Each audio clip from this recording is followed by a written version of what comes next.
실전 매매 최고수의 길 이종복 전문가입니다. 전문가님 안녕하세요. 예, 안녕하십니까. 이종복입니다. 네, CPI 발표 이후에 오늘 지수 금요일장 약세입니다. 삼성전자, SK하이닉스 등 시가총액 상위 종목군들 약세 기록하고 있고요. 그럼에도 불구하고 이 가운데서 로봇, 제약, 2차 전지 등 그동안 소외를 받았었던 종목 양호한 모습, 유한양행 신고가, 두산 로보틱스 강세 눈에 띄는데요. 오늘 장 특징 짚어주시죠. 그러니까 해외 시장 혼조, 국내장 약세다라고 했는데 해외 시장 혼조가 아니고 나스닥은 폭락이죠, 여러분. 눈이 또 뒤집힙니다. 어제 이 나스닥 때문에 잠도 제대로 못 잤는데 드디어 이제 이종복이가 여러분들한테 최근 3주 사이에 얘기했던 그게 이제 현실이 나온 것 같아요.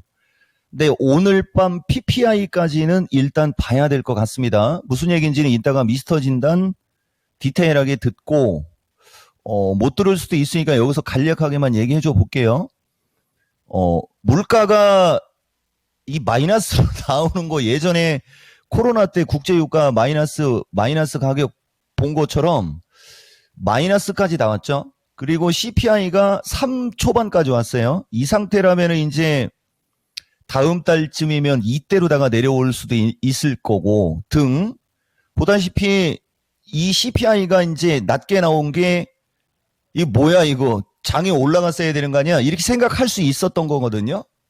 근데 그게 나스닥은 선반영이라는 거죠. 선반영이 그렇게 무섭습니다, 여러분. 선반영이라는 게. 그게 내가 중심이론 6대 필살기라고 해서 해외 시장 가지고 비교를 많이 해주는데 어쨌든 이제 경제예요. 이 경제 지표나 이것도 나오면 이종복이가 실시간으로는 얘기해 줄 테니까. 근데 이제 오늘은 이 생산자 물가가 높게 예정이 되어 있거든요. 과연 이게 나왔을 때 장이 어떻게 움직일지 반응 보면 더 확실해질 것 같습니다. 지금과 같은 장의 특징을 우리가 여러분들한테 이야기할 때 더 확실한 얘기를 해줄 수 있어요. 확정형으로 실시간으로 듣는 게 중요합니다. 어쨌든 간에 보다시피 이게 지금 시세판인데 이종복은 우리나라보다 미국을 얘기 많이 하는 것도 이유가 있어요. 우리나라 종목 갖고 얘기하면은 그 중소형주고 거래량도 별로 없고 이상한 글 올라올 수도 있고 그러니까 내 가급적이면 미국으로 얘기해 주는데 보면 미국은 웬만한 주식은 다 올라갔습니다.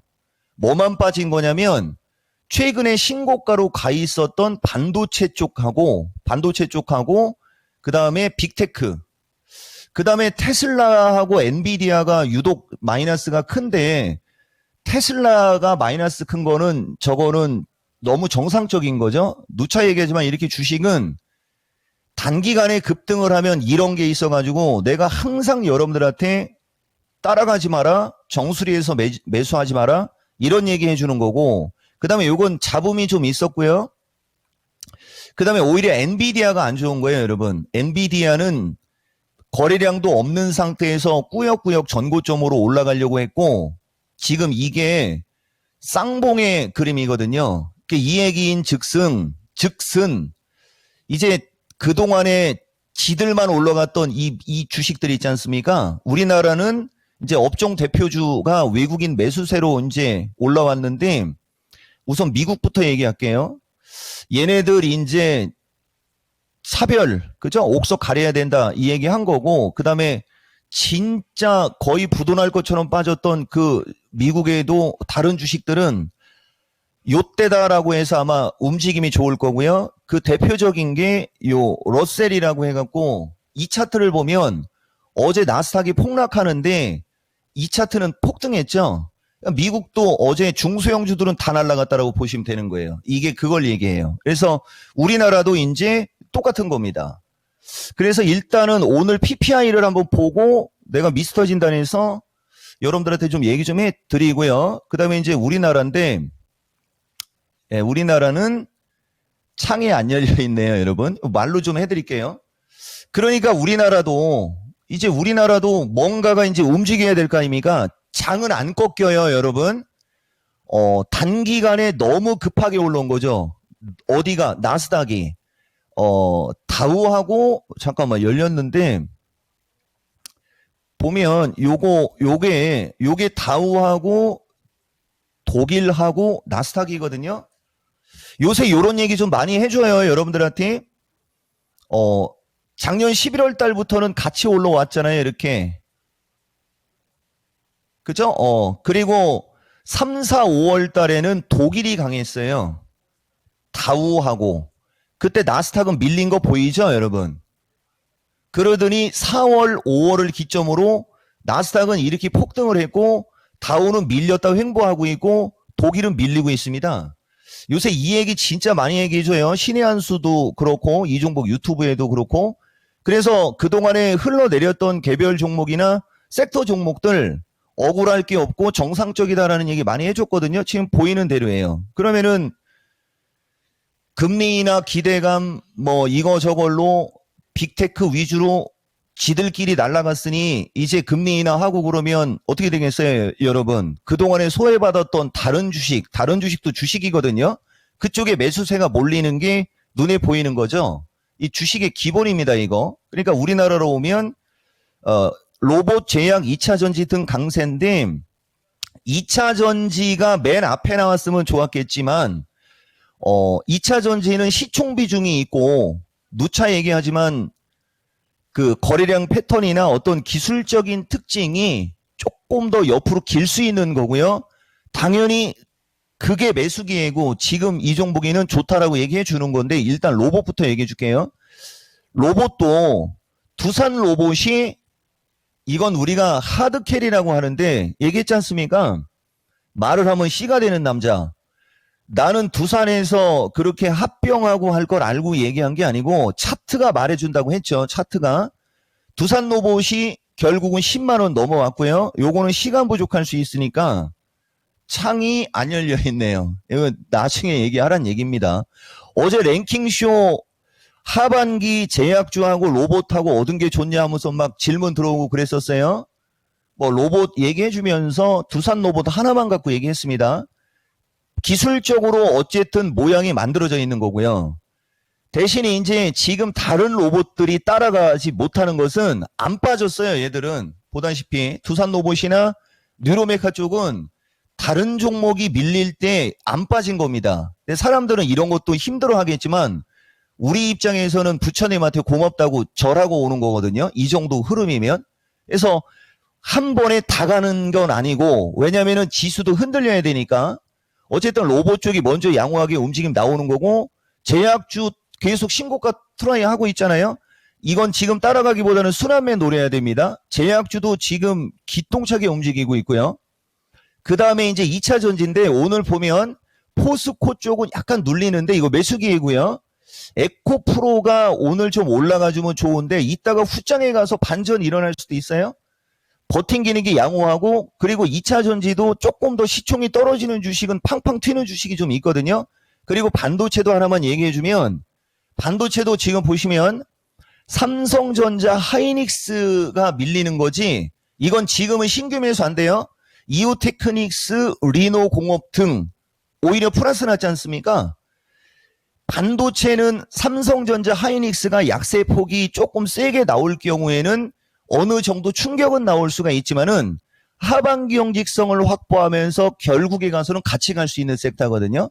그리고 전력 설비도 지금 움직임이 좋고 등 미국이 파웰이 등장해서 이제 이거저거 안 따지고 9월 달에도 금리 인하할 수 있어요 라고 얘기를 하면서 장을 올려놓고 CPI마저 이거 확실히 금리 인하 나오네 이 정도면 금리 인하 하는 거 맞네 라는 게 확인이 되니까 오히려 빅테크 쪽은 초토화됐고 다른 종목이 올라갔던 그 시장과 맞물려 우리나라도 그동안의 시장에서 올라간 폭이 컸던 종목들은 조정이 좀 나오고 소외받았던 쪽으로 매수세가 몰리거나 몰릴 기미가 보인다. 이게 제일 중요한 오늘 시장의 특징이다. 이렇게 말씀드릴 수 있습니다. 네, 그리고 오늘 밤에 나올 PPI 지표 높게 나오게 된다면 시장을 좀 더 확정형으로 얘기할 수 있다라고 말씀해 주셨고요. 그리고 시장의 색깔을 이렇게 특징 짚어주신 종목들을 봤을 때 금리 인하에 대한 기대감 유입되고 있다는 그런 판단 가능할 것 같습니다. 제약, 로봇, 그리고 2차 전지, AI, 뭐 움직임은 조금씩 다르지만 좀 강한 쪽은 로봇 제약, 그리고 2차 전지 AI도 슬슬 움직이고 있다라고 평가를 해주셨는데요. 오늘 장 투자 전략은 어떻게 세울까요? 그러니까 뭐 다 만족시켜줄 수는 없고 짤막하게만 얘기해주면 여기 지금 보면 이거는 결론부터 얘기해주면은 지수 396 돌파 393 지지 체크 놓고 한번 얘기해줘 볼게요. 400을 한번 뚫었지 않습니까? 이게 내가 여러분들한테 얘기했던 거예요. 만기일까지 차별화 나오고 만기일 뒤에는 차별화 풀릴 수 있는 거 어느 정도 좀 얘기해줬고요. 그 다음에 나스닥 확 죽어도 상관없어요. 한 2만 원저리까지 밀리는 게 오히려 더 좋은 거고 여기서 살짝 더 빠져도 우리나라는 종목들 올라갈 겁니다.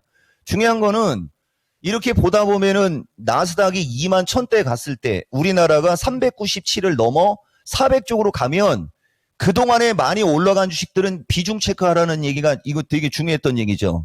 근데 비중 체크라는 얘기하고 현금 확보라는 얘기하고 다릅니다. 비중 체크는 추가 상승하기 전에 약간 왔다리 갔다리 할 수 있으니까 좀 비중 좀 줄이라고 하는 거고 현금 확보라고 얘기할 때는 이제 종목이 빠지든 장이 빠지든 빠질 것 같으니까 현금을 높이라는 얘기죠. 이 종목은 말이 되게 중요합니다. 이게 그거고 그 다음에 이거거든요. 제약바이오는 어쨌든 하반기 우선순위 할 거 없이 같이 잘 봐야 돼요. 아니 로봇하고 제약바이오는 그리고 2차 전지 반드시 들어가야 되는 거고. 그래서 추세 패턴 중요성 3 얘기하면서 조금만 더 부연 설명해 드릴게요, 여러분. 그동안에 어쨌든 간에 지금 보면 이게 시세판인데 이것도 처음 보는 시세판이죠. 지수 선물이 거의 7P 가까이 빠지면서 종합이 한 40 이상 막 빠지고 그럴 때 이렇게 종목들이 잘 움직인 적은 없어요, 여러분. 그리고 이건 9시 15분이고 이게 지금 현재 시점의 시세판이거든요. 그러니까 지난번에도 얘기했듯이 최근 주식시장은 16년여 만에 4번, 그러니까 16년간 4번 정도밖에 안 나왔던 장의 특징이었던 거예요. 최근 장이. 그러니까 이게 일종의 우리가 변곡점에서 나오는 특징이다라고 얘기를 해주는 거거든요. 근데 여기다가 16년이라는 얘기 내가 쓴 것 같은데 못 찾겠네요. 꾀꼬리. 그래서 어쨌든 간에 이러한 여기 있다. 6월 28일 날 보면 최근 시장의 흐름은 최대 16년 동안 4번 정도 나온 특징이라고 얘기했지 않습니까? 그러니까 이게 지수가 레벨업이 되려고 하는 게 분명히 맞긴 맞는 거거든요. 근데 너무 빨리 올라온 거죠. 저쪽 위주로. 지금처럼 돌아가면서 순환매를 주면서 올라왔어야 되니까. 그래서 요점은 신고가형은 조금 더 조정받아야 돼요. 그리고 그동안 소외받았던 쪽, 특히 로봇, 2차 전지, AI, 뭐 제약 등 이런 거는 괜찮습니다. 라고 말씀드리겠습니다. 네. 오늘도 정말 깔끔한 전략입니다. 그리고 두산 로보틱스 수입 정말 고맙습니다. 수익 났습니다. 전문가님. 어제 아마 오후 방송 보시고 또 이런 얘기들 해주시는 것 같아요. 진짜 차트를 보는 눈 신이시네요. 라고 선님께서 또 글 남겨주셨습니다. 전문가님 오늘 밤 9시에 뵐게요. 고맙습니다. 예, 고맙습니다. 이따 돌아오겠습니다. 네, 오늘 전략은 추세 패턴의 중요성 3가 나왔습니다. 오늘 밤 9시 미스터 진단에서 이종복 전문가의 진단으로 종목 전략을 함께 하실 수 있습니다.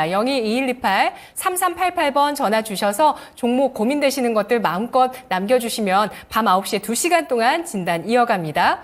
실전 매매 최고수의 길이었습니다.